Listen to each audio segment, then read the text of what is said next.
नमस्कार दोस्तों, panther academy में आप सभी लोगों का हार्दिक स्वागत है। उम्मीद है आप सारे लोग स्वस्थ होंगे, मस्त होंगे और अपनी सफलता के लिए निरंतर प्रयासरत होंगे। डेली की तरह आपको ऊर्जावान बनाए रखने के लिए आपके अंदर सकारात्मक ऊर्जा का प्रवाह बना रहे, जिससे आप अपने लक्ष्य को प्राप्त कर सकें। हम लोग सेशन की शुरुआत 2 शब्द मोटिवेशनल कोट से करना चाहेंगे। आइए यहां देखें, जिंदगी मुश्किलों से भरी हुई है, हौसला हमें अपने अंदर भरना है। मुश्किलें हर एक इंसान पे आती हैं, कोई निखर जाता है और कोई बिखर जाता है। आपको सफलता को प्राप्त करने के लिए अगर आपके समक्ष असफलता भी आती है तो उसको स्वीकार करना चाहिए, उससे सीख लेना चाहिए और लगातार प्रयास करते रहिए। इसी क्रम में आपको सफलता अवश्य मिलेगी। आपको इस सेशन में शुरुआत से लेकर अंत तक बने रहिए, यही गुजारिश रहेगी। और इस सेशन के माध्यम से बहुत अच्छी जानकारियों को आज हम सीखने वाले हैं। आइए हम लोग सेशन की शुरुआत करें और देखें अत्यंत महत्वपूर्ण प्रश्नों की यह सीरीज। देखिए, पहला प्रश्न अत्यंत महत्वपूर्ण है। हाल ही में भौतिक विज्ञान के क्षेत्र में 2022 का नोबेल पुरस्कार किसे प्रदान नहीं किया गया? यहां आपको नहीं को जरूर मार्क करना है।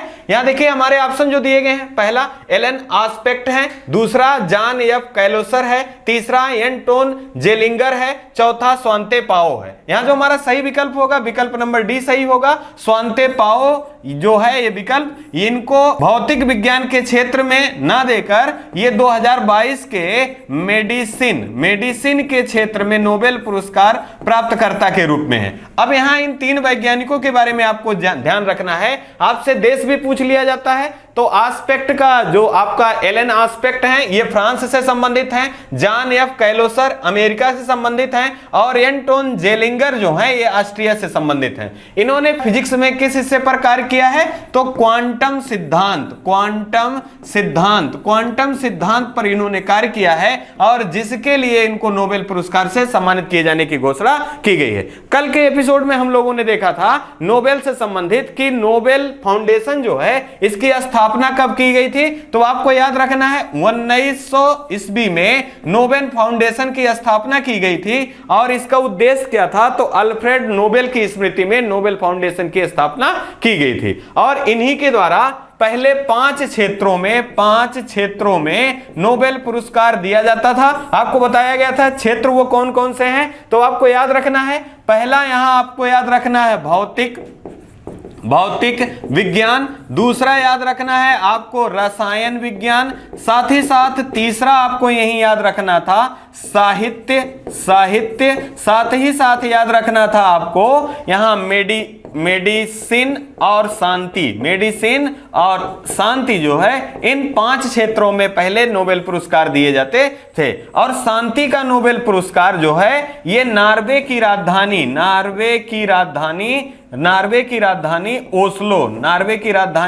ओस्लो से प्रदान किया जाता है। यह भी प्रश्न पूछा गया है कई बार कि शांति का नोबेल पुरस्कार कहां से वितरित किया जाता है? तो नार्वे की राजधानी ओस्लो से। और अन्य जो 4 थे ये कहां से वितरित किए जाते हैं? तो ये स्वीडन की राजधानी स्टॉकहोम से प्रदान किया जाता था। 1968 ईस्वी में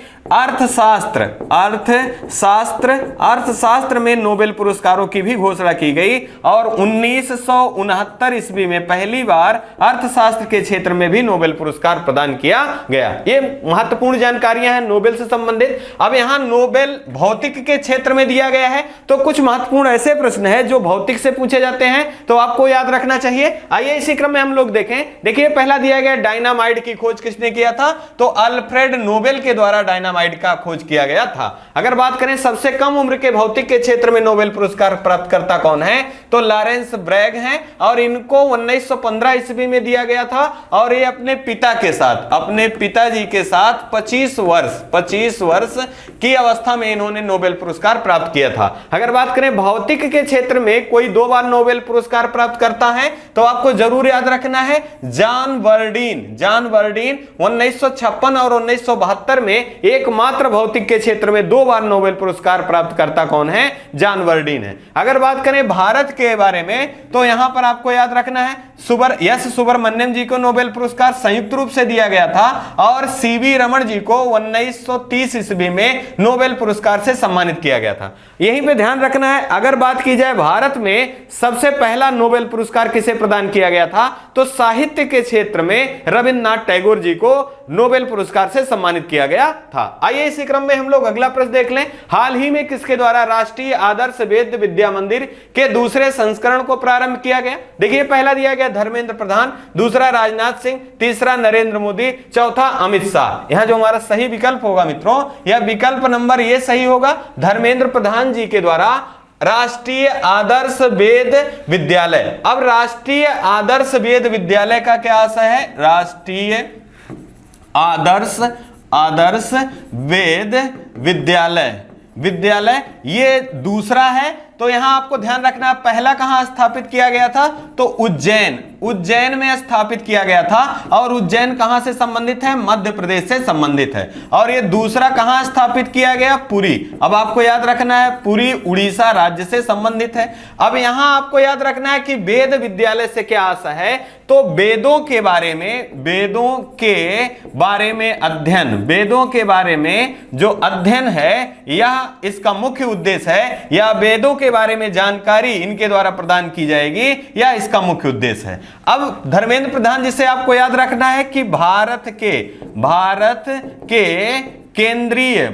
के केंद्रीय शिक्षा मंत्री कौन हैं? तो आप याद रखें, धर्मेंद्र प्रधान जी भारत के केंद्रीय शिक्षा मंत्री के रूप में हैं। 2015 से पहले शिक्षा मंत्रालय किस नाम से जाना जाता था? मानव और संसाधन विकास मंत्रालय के नाम से जाना जाता था। अगर हम बात करें यहां राजनाथ सिंह जी के बारे में, तो रक्षा मंत्री, भारत के रक्षा मंत्री कौन है? तो भारत के केंद्रीय रक्षा मंत्री जो है ये राजनाथ सिंह जी हैं। साथ ही साथ नरेंद्र मोदी जी से संबंधित आपको एक महत्वपूर्ण जानकारी याद रखना है, पहला लता दीनानाथ मंगेशकर पुरस्कार से किसे सम्मानित किया गया है हाल ही में? तो नरेंद्र मोदी जी को। अगर हम बात करें अमित शाह जी के बारे में, भारत के पहले सहकारिता मंत्री कौन है? तो आपको ध्यान रखना है, सहकारिता मंत्री जो हैं वो अमित शाह जी हैं। और सहकारिता मंत्रालय का गठन कब किया गया? तो अब की जो 2022 का बजट है, इस बजट के आधार पर ही सहकारिता मंत्रालय का गठन किया गया था। एक पिक्चर के माध्यम से यहां देखिए, यहां धर्मेंद्र प्रधान जी को दिखाया गया है और इनके द्वारा यह उद्घाटन किया गया, और ये उड़ीसा से संबंधित है। तो आपको याद रखना है, ब्लैक पैगोडा के नाम से किस मंदिर को जानते हैं? तो सूर्य मंदिर जो उड़ीसा में स्थित है उसे ब्लैक पैगोडा के नाम से जानते हैं। साथ ही साथ 100% सौर ऊर्जा से संचालित होने वाला भारत का एकमात्र मंदिर कौन सा है? तो ये कोणार्क का सूर्य मंदिर है। आइए इसी क्रम में अगला देख लें। हाल ही में शास्त्र रामानुज पुरस्कार किसे प्रदान किया गया? अब यहां ध्यान आपको जरूर देना है, शास्त्रा। यहां शास्त्रा से मतलब यश से षडमुठम है, और ए से आर्ट है, यश से साइंस है, और टी से टेक है, आर से रिसर्च है, एक से अकादमी है। ये किसके द्वारा दिया जाता है? तो कैलिफोर्निया यूनिवर्सिटी के द्वारा यह प्रदान किया जाता है। और किस क्षेत्र में प्रदान किया जाता है? तो गणित के क्षेत्र में बेहतर कार्य करने के लिए यह पुरस्कार प्रदान किया जाता है। इसी से संबंधित रामानुजन पुरस्कार है। कौन सा है? रामानुजन पुरस्कार है। तो ये किसे दिया गया, सबसे पहले ये जाने। तो पहला हमारा विकल्प जो दिया गया है यून किंग टैग है, दूसरा नीना गुप्ता है, तीसरा फ्रांसिस कैरे है, चौथा डेविड सुलेवान है। यहां जो हमारा सही विकल्प है मित्रों, यूंग किंग टैग, इनको शस्त्र रामानुजन पुरस्कार 2022 से सम्मानित किए जाने की घोषणा की गई। किसके द्वारा? कैलिफोर्निया यूनिवर्सिटी के द्वारा। और ये किस क्षेत्र में दिया जाता है? गणित के क्षेत्र में दिया जाता है। और खास यहां आपको ध्यान रखना है, क्योंकि रामानुजन जी की मृत्यु जो है वो 32 वर्ष से पहले हो गया था, तो इसका एक मुख्य आधार भी जो है यह 32 वर्ष से कम आयु में गणित के क्षेत्र में उत्कृष्ट कार्य किए जाने वाले व्यक्तियों को शस्त्र रामानुजन पुरस्कार दिया जाता है। अब यहां नीना गुप्ता जी से याद रखना है, ये भारतीय हैं। आपको याद रखना है रामानुजन पुरस्कार से किसे सम्मानित किया गया है? तो नीना गुप्ता जी को। अगर बात करें फ्रांसिस कैरे की, तो प्रतिजकर पुरस्कार ये किस क्षेत्र का है? तो ये आर्किटेक्ट के क्षेत्र का है। और इस पुरस्कार से पहले अफ्रीकी व्यक्ति हैं जिनको सम्मानित किया गया है फ्रांसिस कैरे। आपको ध्यान रखना है कि प्रतियर पुरस्कार भारत के कोई विजेता हैं तो बालकृष्ण दोषी, इनको आर्किटेक्ट क्षेत्र में 2018 में यह पुरस्कार से सम्मानित किया गया है। साथ ही साथ रॉयल गोल्ड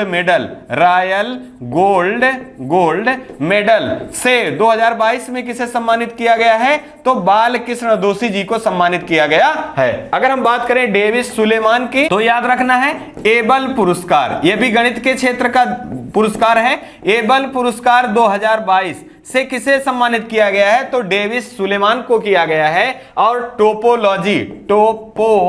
टोपोलॉजी में कार्य करने के लिए इनको दिया गया है एबल पुरस्कार। आइए इसी क्रम में हम लोग अगला प्रश्न देख लें। हाल ही में चुनाव आयोग की नई मतदाता जागरूकता पहल कौन सी है जो प्रारंभ की गई? तो यहां देखिए पहला दिया गया है मतदाता जंक्शन, दूसरा रेडियो जंक्शन, तीसरा भारत रंग, चौथा इनमें से कोई नहीं। यहां जो हमारा सही विकल्प है दोस्तों, यह विकल्प नंबर ये सही होगा। चुनाव आयोग और ऑल इंडिया रेडियो के द्वारा एक पहल प्रारंभ की गई जिसका नाम रखा गया है मतदाता जंक्शन।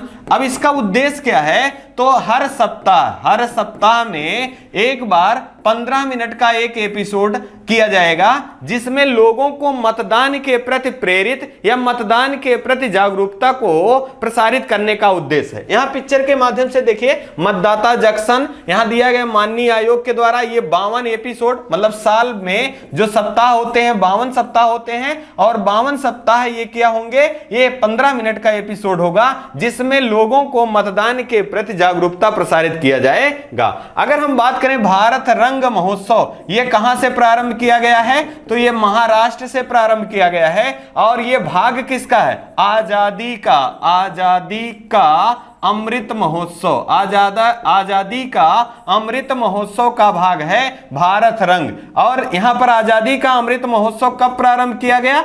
12 मार्च 2021 को प्रारंभ किया गया। और कब तक चलेगा दोस्तों तो ये 15 अगस्त 2023 तक चलने वाला महोत्सव है। साथ ही साथ आपको याद रखना है आजादी के 100 वर्ष पूरा होने वाले काल को क्या कहा गया है? अमृत काल कहा गया है। क्या कहा गया है? अमृत काल कहा गया है। और अमृत काल कितने वर्ष का? ये 25 वर्ष का होगा क्योंकि हाल ही में 75वां जो आजादी का अमृत महोत्सव है हम लोगों ने मनाया है। अब बाकी 100 होने में 25 वर्ष बाकी हैं, इन्हीं को अमृत काल के रूप में कहा गया है। आइए इसी क्रम में अगला प्रश्न देख लें। हाल ही में अमेरिका में लाइफ टाइम अचीवमेंट पुरस्कार किसे प्रदान किया गया है? यहां देखिए विकल्प हमारे दिए गए हैं। पहला सुएला ब्रेबरमैन, दूसरा विवेक लाल, तीसरा आनंद मिलिंद, चौथा जेलेंस्की। यहां जो हमारा सही विकल्प है दोस्तों विकल्प नंबर बी सही होगा। विवेक लाल जी को अमेरिका में लाइफ टाइम अचीवमेंट पुरस्कार से सम्मानित किया गया है। अब यहां ये इंटरनेशनल पुरस्कार है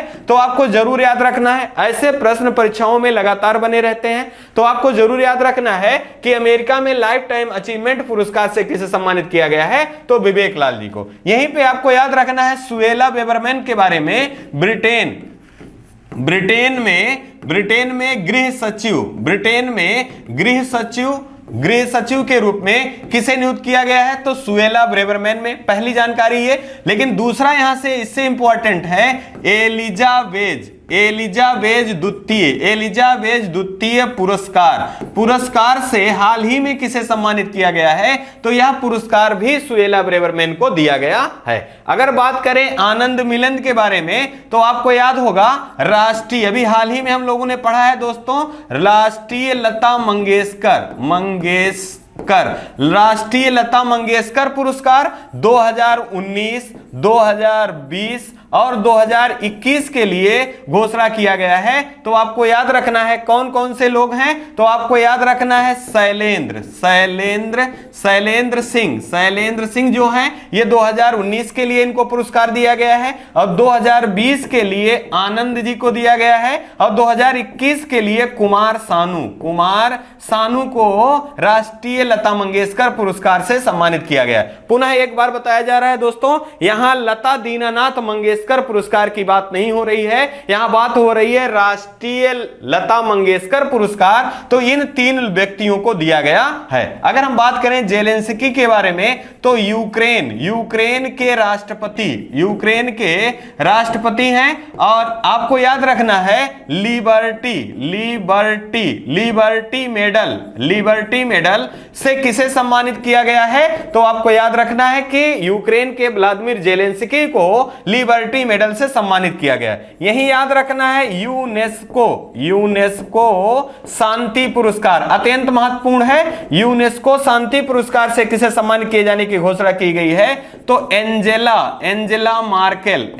मार्केल को सम्मानित किए जाने की घोषणा की गई है। और ये जर्मनी की पूर्व चांसलर रही हैं। तो वर्तमान में जर्मनी के चांसलर कौन है? तो ओल्फ सोल्ज जो हैं, ये जर्मनी के वर्तमान में चांसलर हैं, आपको याद रखना है। एक पिक्चर के माध्यम से यहां देखिए विवेक लाल जी को दिखाया गया है, साथ ही साथ में जो बाइडेन जी को दिखाया गया है, जो राष्ट्रपति हैं अमेरिका के। अगला प्रश्न आप देखें, हाल ही में स्वच्छता सर्वेक्षण ग्रामीण 2022 के लिए किस राज्य को प्रथम पुरस्कार दिया गया? अब यहां ध्यान रखना है, ये ग्रामीण की बात हो रही है। तो हमारे विकल्प जो दिए गए हैं, केरल, दूसरा उत्तर प्रदेश, तीसरा तमिलनाडु, चौथा तेलंगाना। यहां जो हमारा सही विकल्प है, ये तेलंगाना राज्य को दिया गया। अब यहां ध्यान दें कि पहले स्थान पे तेलंगाना है, दूसरे स्थान पे हरियाणा, और तीसरे स्थान पे तमिलनाडु है। ये क्या है? ये ग्रामीण स्वच्छता पुरस्कार है और 2022 का। यही हम पुनः रिकॉल कर लें, स्वच्छता सर्वेक्षण हाल ही में आया है जो शहरी, तो उसमें आपको 5 बिंदु बताए गए थे दोस्तों। वो 5 बिंदु कौन से हैं? पहला 1 लाख से अधिक में कौन से शहर को दिया गया है? तो आपको याद है इंदौर। कौन सा शहर है? इंदौर। ये लगातार छठवीं बार पहले स्थान पे रहा है। और दूसरे स्थान पे कौन रहा है? तो दूसरे स्थान पे सूरत रहा है। और तीसरे स्थान की बात की जाए दोस्तों, तो नवी मुंबई जो है, ये तीसरे स्थान पे रहा। अगर बात करें 1 लाख से कम वाले में, तो आपको याद रखना है 1 लाख के कम वाले में प्रथम स्थान पे सूरत है। यहीं पे आपको बताया गया था कि सर्वश्रेष्ठ राज्य के रूप में किसे चिन्हित किया गया है? तो सर्वश्रेष्ठ राज्य के रूप में मध्य प्रदेश को चिन्हित किया गया है। अगर हम बात करें एक नई, यहां पर और भी एक नया बिंदु जोड़ा गया था, गंगा किनारे 1 लाख से अधिक और गंगा किनारे 1 लाख से कम। तो गंगा किनारे 1 लाख से अधिक में हरिद्वार को चुना गया था। यह कहां से संबंधित है? उत्तराखंड से संबंधित है। और 1 लाख से कम में बिजनौर, किसको दोस्तों? बिजनौर को। और यह उत्तर प्रदेश से संबंधित है। यह आपका स्वच्छता सर्वेक्षण शहरी क्या रिपोर्ट आपके सामने है। आपको जरूर याद रखना है, यह संस्करण कौन था? 7वां था। और इंदौर ने लगातार 6ठी बार इस संस्करण में पहले स्थान पे आकर अपना पुरस्कार जीता है। आइए इसी क्रम में हम लोग अगला प्रश्न देख लें। यहां देखिए एक पिक्चर के माध्यम से, इसकी जो चीफ गेस्ट थी, तो ये द्रौपदी मुर्मू जी थी, जो कि भारत की पहली आदिवासी महिला के रूप में राष्ट्रपति और महिला के क्रम में दूसरी महिला राष्ट्रपति के रूप में हैं। आइए इसी क्रम में हम लोग अगला प्रश्न देख लें। हाल ही में किस खिलाड़ी को डोपिंग के कारण अक्टूबर 2025 तक निलंबित कर दिया गया है? अब यहां देखिए, पहला दिया गया है नीरज चोपड़ा, दूसरा दिया गया है मनप्रीत सिंह, तीसरा शिवपाल सिंह, चौथा प्रणव आनंद। यहां जो हमारा सही विकल्प है, विकल्प नंबर सी सही होगा, शिवपाल सिंह। ये किस खेल से संबंधित है? भाला फेंक। कौन है? भाला फेंक हैं। और किस राज्य से संबंधित हैं? उत्तर प्रदेश से संबंधित हैं। और इनको वाडा के द्वारा, आपको याद रखना है, वाडा यह संस्था है, इसका फुल फॉर्म क्या है? World anti doping agency. इसकी स्थापना कब हुई थी? 1999 ईस्वी में हुआ था। इसका मुख्यालय कहां है?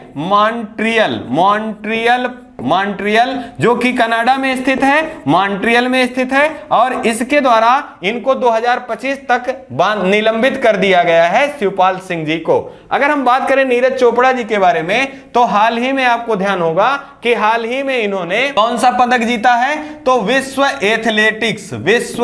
एथलेटिक्स चैंपियनशिप में इन्होंने कौन सा पदक जीता था? तो सिल्वर पदक जीता था। आपको यहां मिस नहीं करना है, इन्होंने यहां गोल्ड पदक नहीं जीता था। गोल्ड पदक विजेता के रूप में ग्रेनाडा के एंडरसन रहे हैं। लेकिन विश्व एथलेटिक्स चैंपियनशिप में सिल्वर पदक किसने जीता था? तो नीरज चोपड़ा ने जीता था। अगर बात करें लुसाने डायमंड लीग में नीरज चोपड़ा ने कौन सा पदक जीता था? तो स्वर्ण पदक जीता था। अगर हम बात करें क्या कॉमनवेल्थ गेम में ये प्रतियोगी के रूप में थे, तो आपको याद रखना है कि स्वास्थ्य अनफिट होने के कारण, फिटनेस अनफिट होने के कारण ये कॉमनवेल्थ गेम में प्रतिभागी नहीं थे। इसी कारण आपको याद रखना है कि मनप्रीत सिंह और पीवी सिंधु और मनप्रीत सिंह ये दोनों उद्घाटन समारोह में ध्वजवाहक के रूप में भारत के तरफ से कौन थे? तो मनप्रीत सिंह और पीवी सिंधु। अगर समापन समारोह की बात करें तो निकाहत जरीन और शरद कमल जो थे ये दोनों लोग समापन समारोह में ध्वजवाहक के रूप में थे। अगर हम बात करें प्रणव आनंद के बारे में तो आपको याद होगा हाल ही में भारत के 76वें ग्रैंड मास्टर चुने गए हैं। तो कौन है? तो वो प्रणव आनंद है। अगर बात करें 75वें तो वो कौन थे? तो वी प्रणव जो है ये भारत के 75वें ग्रैंड मास्टर थे और 76वें जो है प्रणव आनंद है। आपको इतनी चीजें याद रखना है। साथ ही साथ यहां देखिए वर्ल्ड एंटी डोपिंग एजेंसी की बात हो गई, तो भारत में भी एक ऐसी एजेंसी कार्य करती है जिसका नाम है नेशनल एंटी डोपिंग एजेंसी, जिसे नाडा के नाम से जाना जाता है। और यहां से ब्रांड एम्बेसडर पूछा जाता है कि नाडा के ब्रांड एम्बेसडर कौन है? तो सुनील शेट्टी जो हैं ये नाडा के ब्रांड एम्बेसडर के रूप में हैं। आइए इसी क्रम में अगला देख लें। हाल ही में किसके द्वारा हर स्टार्टअप प्लेटफॉर्म का शुभारंभ किया गया? यहां हर स्टार्ट को आपको जरूर याद रखना है। या देखिए पहला विकल्प हमारा दिया गया द्रौपदी मुर्मू, दूसरा नरेंद्र मोदी, तीसरा अमित शाह, चौथा स्मृति ईरानी। यहां जो हमारा सही विकल्प होगा ये द्रौपदी मुर्मू जी द्वारा प्रारंभ किया गया। हर स्टार्ट का उद्देश्य क्या है? तो महिलाओं को उद्यमशील बनाना इसका मुख्य उद्देश्य है। और यह कहां से किया गया? तो गुजरात राज्य से प्रारंभ किया गया। अब यहां से आपको ध्यान रखना है, गुजरात से संबंधित एक प्रश्न पूछा जाता है कि भारत में वो कौन सा राज्य है जिसकी तटीय सीमा सर्वाधिक है? तटीय सीमा सर्वाधिक है तो गुजरात राज्य है दोस्तों, इसकी तटीय सीमा सर्वाधिक है। और इसे लैंड ऑफ लीजेंड के नाम से भी जाना जाता है। लैंड ऑफ लीजेंड के नाम से किस राज्य को जाना जाता है? तो गुजरात को जाना जाता है। साथ ही साथ 1 मई 1960 ईस्वी में महाराष्ट्र और गुजरात राज्य का गठन हुआ था। इसी कारण ये दोनों राज्य प्रत्येक 1 मई को अपना स्थापना दिवस मनाते हैं। और गुजरात से ही Gir national park, black buck national park और वंसदा नेशनल पार्क का संबंध है, आपको जरूर याद रखना है। आइए इसी क्रम में हम लोग अगला प्रश्न देख लें। यहां पिक्चर के माध्यम से देखिए द्रौपदी मुर्मू जी को दिखाया गया है और इनके द्वारा ही प्रारंभ किया गया है हर स्टार्ट प्लेटफॉर्म, जो कि महिलाओं के विकास से संबंधित है। आइए इसी क्रम में अगला देखें। हाल ही में कहां पर 15वां अंतरराष्ट्रीय सूफी रंग महोत्सव 2022 का आयोजन किया गया? तो देखिए पहला दिया है गांधीनगर, दूसरा अजमेर, तीसरा लखनऊ, चौथा मुंबई। यहां जो हमारा सही विकल्प है ये अजमेर से प्रारंभ किया गया। अजमेर कहां से संबंधित है? राजस्थान से संबंधित है। अब यहां से आपको याद रखना है ये 15वां है। कौन सा है? 15वां है, सूफी रंग महोत्सव है। यहां आपको ध्यान रखना है सूफी रंग महोत्सव है। और राजस्थान में ही संबंधित है मरु महोत्सव। आपको याद रखना है ऊंट महोत्सव। ये इन सबका संबंध कहां से है? तो ये मरु महोत्सव और ऊंट महोत्सव का संबंध राजस्थान राज्य से है। अगर हम बात करें राजस्थान से तो भारत में क्षेत्रफल के आधार पर सबसे बड़ा राज्य कौन सा है? तो पहले स्थान पे राजस्थान है, दूसरे स्थान पे मध्य प्रदेश, तीसरे स्थान पे महाराष्ट्र और चौथे स्थान पे उत्तर प्रदेश। अगर हम बात करें राजस्थान के मुख्यमंत्री कौन है? अशोक गहलोत जी हैं। और राज्यपाल कौन है? तो कलराज मिश्र जी। साथ ही साथ यहां से याद रखना है अनुकृति योजना, बहुत बार ये पूछा गया है। अनुकृति योजना का संबंध क्या है? तो प्रतियोगी परीक्षाओं की तैयारी करने के लिए, निःशुल्क तैयारी करने के लिए अनुकृति योजना चलाई गई है। अब आपको कमेंट बॉक्स में बताना है उत्तर प्रदेश की कौन सी योजना है जो कि प्रतियोगी परीक्षाओं को निःशुल्क तैयारी के लिए चलाई गई है। अगर हम बात करें गांधीनगर की दोस्तों तो यह गुजरात से संबंधित है। और डेफ एक्सपो 2022 का आयोजन कहां किया जाएगा? तो गांधीनगर के गुजरात में किए जाने की घोषणा की गई है। इसका 2021 में आयोजन होना था, लेकिन कोविड के कारण इसे स्थगित कर दिया गया था और पुनः गांधीनगर में इसे किए जाने की घोषणा हाल ही में किया गया है। आइए इसी क्रम में एक पिक्चर से माध्यम से देखें। यहां दिया गया है, देखिए 15वां इंटरनेशनल सूफी रंग फेस्टिवल कब से आयोजन किया जाएगा? 1 अक्टूबर से लेकर 7 अक्टूबर तक चलेगा। साथ ही साथ यहां देखिए यहां कितने लोग भाग लेंगे, कितने देश के? तो यहां 30 देशों के लोग भाग लेंगे और 80 आर्टिस्ट इसमें भाग लेने वाले हैं। और यह भी भाग किसका है दोस्तों? जो कि हम लोगों ने पहले से बात कर रखा है, आजादी के अमृत महोत्सव का यह भी भाग है। आइए इसी क्रम में हम लोग इस सेशन के लास्ट प्रश्न को देखें। हाल ही में किसे रोड सेफ्टी वर्ल्ड सीरीज 2022 का खिताब जीता है? मतलब पूछा जा रहा है कि हाल ही में किसने रोड सेफ्टी वर्ल्ड सीरीज 2022 का खिताब जीता है? तो पहला दिया गया इंडिया लीजेंड, दूसरा श्रीलंका, तीसरा ऑस्ट्रेलिया, चौथा इंग्लैंड। यहां जो हमारा सही विकल्प है, विकल्प नंबर ए सही होगा। विजेता के रूप में इंडिया लीजेंड रहा है और उपविजेता के रूप में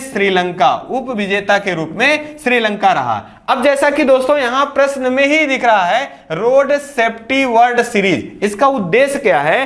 तो आम नागरिकों में रोड पर सेफ्टी के लिए जो तमाम सारे नियम कानून बनाए गए हैं, उन नियम कानून की जागरूकता को प्रसारित करना इसका मुख्य उद्देश्य है। अब यहां बात हो रही खेल परिदृश्य से, तो आपको जरूर कुछ महत्वपूर्ण खेल याद रखना चाहिए। जैसे एशिया टी20 का आयोजन कहां किया गया था? तो यूएई में किया गया था। यूएई की राजधानी अबू धाबी है। विजेता कौन रहा? तो श्रीलंका दोस्तों इसमें विजेता रहा, जबकि उपविजेता कौन रहा? उपविजेता पाकिस्तान रहा। साथ ही साथ अगर बात करें डूरंड कप का 131वां संस्करण किसने जीता है दोस्तों? तो बेंगलुरु के द्वारा जीता गया है। अगर बात करें संतोष ट्रॉफी का खिताब किसने जीता है? तो आपको याद रखना है केरल के द्वारा जीता गया है। अगर हम यही बात करें अंडर 19 का खिताब, क्रिकेट अंडर 19 का खिताब किसने जीता है? तो यह भारत ने जीता है। बात किया जाए थॉमस कप का, तो थॉमस कप विजेता पहली बार कौन रहा है? तो यह भारत रहा है। उप विजेता कौन रहा? इंडोनेशिया रहा। और थॉमस कप सबसे ज्यादा किसने जीता है? तो इंडोनेशिया ने जीता है। ये खेल परिदृश्य से कुछ महत्वपूर्ण जानकारियां हैं और यहां पिक्चर के माध्यम से देखिए दिखाया गया है। साथ ही साथ इस सीरीज को आप एक से अधिक बार जरूर देखें और आने वाली परीक्षाओं में यहां से आपको लाभ निश्चित रूप से होगा।